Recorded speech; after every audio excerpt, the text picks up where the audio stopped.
Oi gente, tudo bom com vocês? Estamos de volta com mais um vídeo do Libertador. Olá, tudo bem? Que bom estar aqui de volta com vocês. E hoje nós temos aí mais 2 capítulos para estudarmos juntos. Histórias aí maravilhosas, né? Exatamente, o estudo da semana, né? O estudo que a gente fez, a lição dessa semana, 13º sábado, último estudo aí do trimestre, né? Amanhã a gente está começando aí um novo trimestre, mas esse último estudo, ele trouxe aí algumas reflexões muito importantes pra gente e foi embasado nesses 2 capítulos aqui do livro Libertador.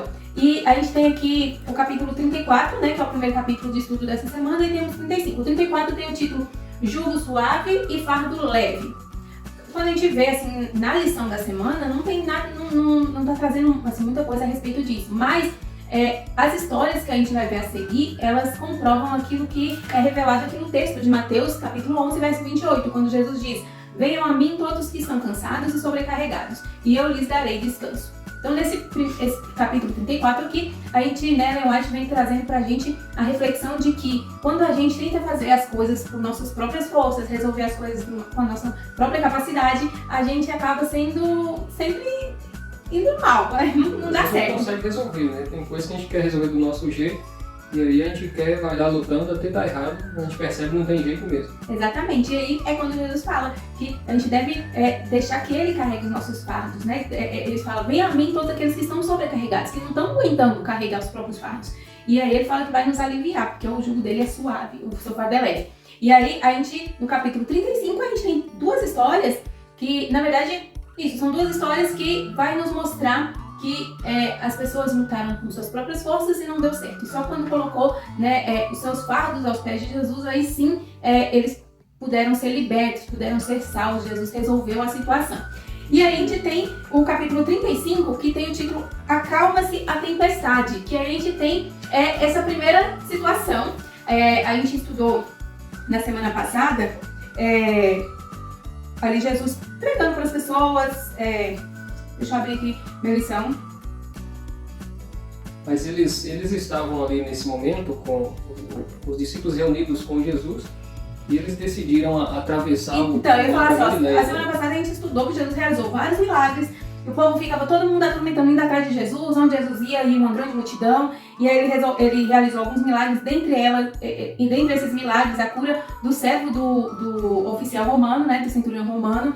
E entre outros, ele ia andando e ia aparecendo gente para ser curado, para alguma coisa. De certa forma, esses acontecimentos todos que estudamos trouxe ali muito cansaço para Jesus. Cansaço físico, cansaço psicológico, né? Estava exausto. Então foi nesse momento que ele despediu as multidões ali. E falou assim: eu preciso descansar um pouco, vamos pro barco e a gente vai até o mar. Eu até comentei, né, com o Misael, falei assim: gente, pensa a situação em que Jesus teve que falar assim: não, vou pro meio do mar, que no caso era um lago, né, ali o lago da Galileia, que era conhecido também como o Mar da Galileia, porque era muito grande. E ele falou: vamos para o meio do lago para eu poder descansar. Tipo, se ele continuasse em terra firme, não ia ter como ele descansar, porque o povo não saía de perto dele. E o que eu acho interessante no capítulo aí, que fala que eles entraram no barco, foi pro mar, né, pro meio do lago, e aí outras pessoas que estavam ali também, que o pessoal, os discípulos já tinham despedido, falaram: gente, tchau, vamos pra casa, depois a gente, né, continua, vamos dar um descanso, uma pausa. Esse povo entrou em outros barcos e foi atrás, então, tipo, nem assim Jesus conseguiu se livrar totalmente do povo. Mas o que vem ao caso é que Jesus entrou no barco, foi pro meio do lago com o pessoal, e aí disse que ele estava tão exausto que ele foi pro fundo do fundo do barco, sentou lá e apagou, dormiu imediatamente. Isso mesmo, ele falou do cansaço ali, é natural, qualquer um deita um pouquinho e dorme naquele balanço ainda do... Né, assim, no balanço do mar. Aí pegou no sono. Ele dormiu. E nessa situação que ele dormiu, começou a acontecer uma grande tempestade ali. Às vezes alguém pergunta: por que tempestade em lago, né? Lá não Parece tem onda. estranho. Mas ali a gente percebe, em alguns estudos ali local, que esse lago da Galileia ele fica abaixo do nível do mar. É uma região muito baixa e é cercado ali por várias montanhas. Ele é um lago de aproximadamente 19 a 20 metros de comprimento. Metros não, quilômetros. Metros, né? 19 a 20 quilômetros de comprimento por 11 de largura, então é muito grande. Devido a ser nessa região aí geográfica, mais baixa que o nível do mar, ali venta muito, muitos ventos fortes, né? Ali dentro, né? Isso, e aí causa tempestades ali nesse lago. Então nessa época aconteceu justamente isso, a tempestade agora começou a ficar cada vez mais violenta. Começou a entrar água no Começou a entrar água no barco. barco, os discípulos ali jogam água para fora. Lembrando que muitos dos discípulos, né, alguns dos discípulos eram pescadores e pescavam naquele mesmo lago. Estavam acostumados a esse tipo de problema, né, ali no mar. Já tinha experiência, sabia o que fazer. Só que, provavelmente, essa tempestade estava muito forte. Que chegou um momento, como eu disse, né, que a gente remete ao capítulo anterior, em que a gente deve levar os nossos fardos, né, para Jesus, descansar nele, porque eles fizeram primeiro tudo o que eles poderiam fazer com as capacidades deles. Aí chegou um momento que eles não tinham mais o que fazer. Percebeu que ia morrer todo mundo. Vai todo mundo morrer. Depois que eles perceberam que já ia morrer, lembrou que Jesus estava no barco também. Tipo, ninguém estava lembrando que Jesus estava lá. Eles estavam quase se matando de tanto socorrer atrás de resolver a situação. E quando percebeu que não tinha solução, que eles não conseguiam pelos próprios esforços, eles lembraram de Jesus, né? E Jesus estava ali dormindo no barco. E eles imediatamente acordam Jesus, pergunta para Jesus se ele não se importa que todo mundo vai morrer ali, né? Senhor, mestre, nós vamos todos morrer, o senhor está aí dormindo, não vai fazer nada? Então Jesus, ele, naquele momento, ele levanta e dá ordem para o mar se acalmar, para os ventos, e de repente a tempestade se acalma, tudo fica parado. Ele traz ali uma repreensão para os discípulos, né? Fala sobre a fé deles, que é fraca. Eles sabiam que Jesus estava no barco, já tinha presenciado vários milagres que Jesus tinha feito, e mesmo assim estava morrendo de medo ali, de morrer, né? Então assim, a gente às vezes quer fazer tudo por nossa conta, pelos nossos esforços, e muitas vezes quando a gente quebra a cara que a gente lembra de Deus, né? Exatamente. Quando dá tempo ainda. Né? Se lembrar. A gente lembra de Deus. E eu achei interessante que, como eu disse, quando eles foram para o meio do lago, né, no barco, para tentar ter um momento de paz, outras pessoas que estavam no meio da multidão entraram em outros barcos e foram também. Todos eles estavam naquele meio da tempestade. E aí eles presenciaram tudo isso, mesmo não estando dentro do mesmo barco que Jesus, eles, nos barcos ao redor, né, presenciaram o que aconteceu. E aí todos eles começaram a discutir, falar entre si, assim, mas gente, quem é esse homem que até os ventos e o mar lhe obedecem? O povo ficou admirado por essa situação. E aí, né, depois que Jesus acalma a tempestade, que as coisas voltam ao normal e que Jesus dá uma bronca nesse povo que não tem fé, eles atravessam o mar, né, o lago pro outro lado. De um lado era onde ele fez ali os milagres, o sermão do monte e tudo mais. Aí eles atravessou o lago e chegou do outro lado, onde existiam 10 cidades, chamadas, né, conhecidas como Decápolis. Decápolis significava 10 cidades, conjunto de 10 cidades. E aí eles pararam em uma dessas cidades, que se chamava Gerasa, e quando eles entraram lá nessa cidade, né, que começaram a entrar, eles passaram em frente a um cemitério, um lugar assim meio esquisito, e aí de lá veio um ou dois homens, a gente vai discutir isso ali à frente, endemoniados. Eles, assim, quase que sem roupa, espumando a boca, gritando, assim, todos assim, estranhos, possuídos por demônios.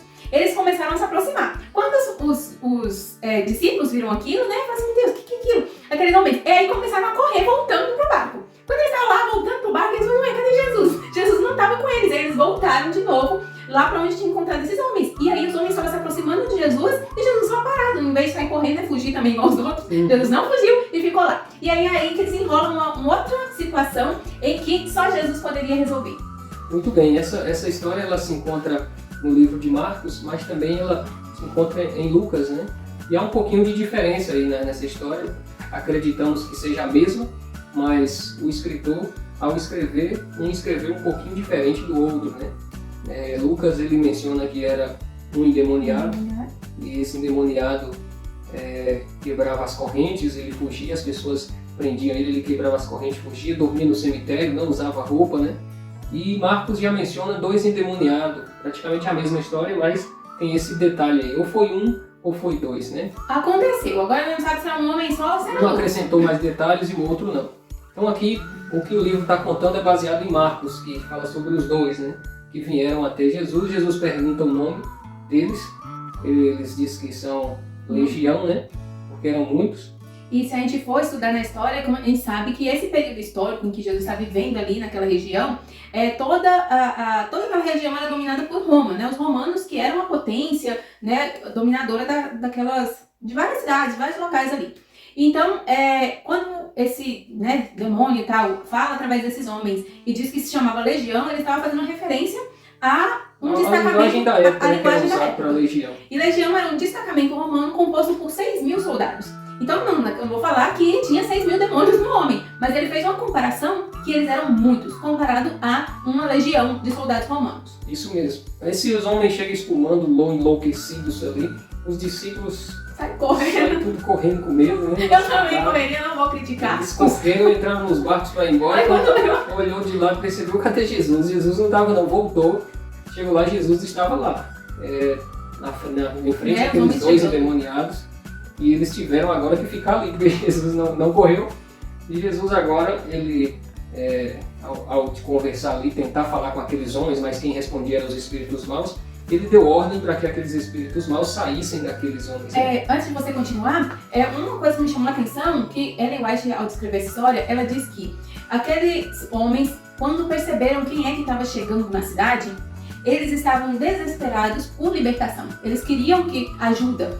E por mais que eles estavam totalmente dominados assim pelos espíritos maus, eles ainda tinham, nem que fosse um pinguinho de força para tentar, né, pedir socorro, pedir ajuda. E foi nisso que eles foram pra perto de Jesus. Então eles foram para perto, tipo assim, aí poderia até pensar, Jesus está chegando na cidade. Pelo que a história nos mostra, esses homens viviam ali perto dos sepulcros e tal, e tipo, eles vendo a chegada de Jesus, se ele tivesse assim, totalmente fora de si, totalmente tomado pelo inimigo, eles iam correr, sair de perto, né? Porque, creio, tipo, o que o espírito mal ia querer perto de Jesus, sabendo que Jesus tinha poder para expulsá-los. Então o homem lutou contra os espíritos maus para chegar perto de Jesus. Porque quando eles chegaram perto, ele tentou falar, mas não conseguiu. Os espíritos maus falaram assim, né? Jesus, filho do Deus Altíssimo, viestes aqui para nos destruir. Ou seja, eles não conseguiam fugir porque os homens ainda tinham força e foi até Jesus. E eles agora estavam ali falando para Jesus o que Jesus queria ali, né? Ali não era lugar para ele. O que ele foi fazer ali? Foi ali para caçar confusão, né? Então Jesus dá uma ordem para eles saem daquele homem, aquela legião de demônios.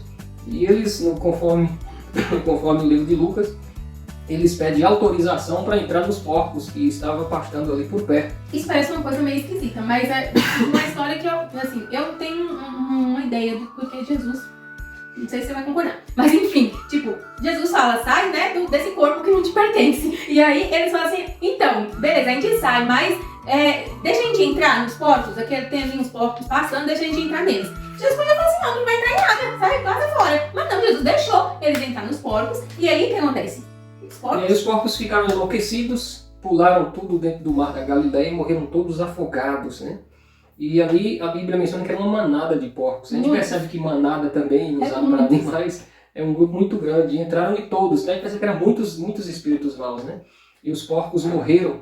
E os donos dos porcos, que pastoreavam ali, os funcionários que cuidavam dos porcos, foram direto contar para os donos, para os patrões, né?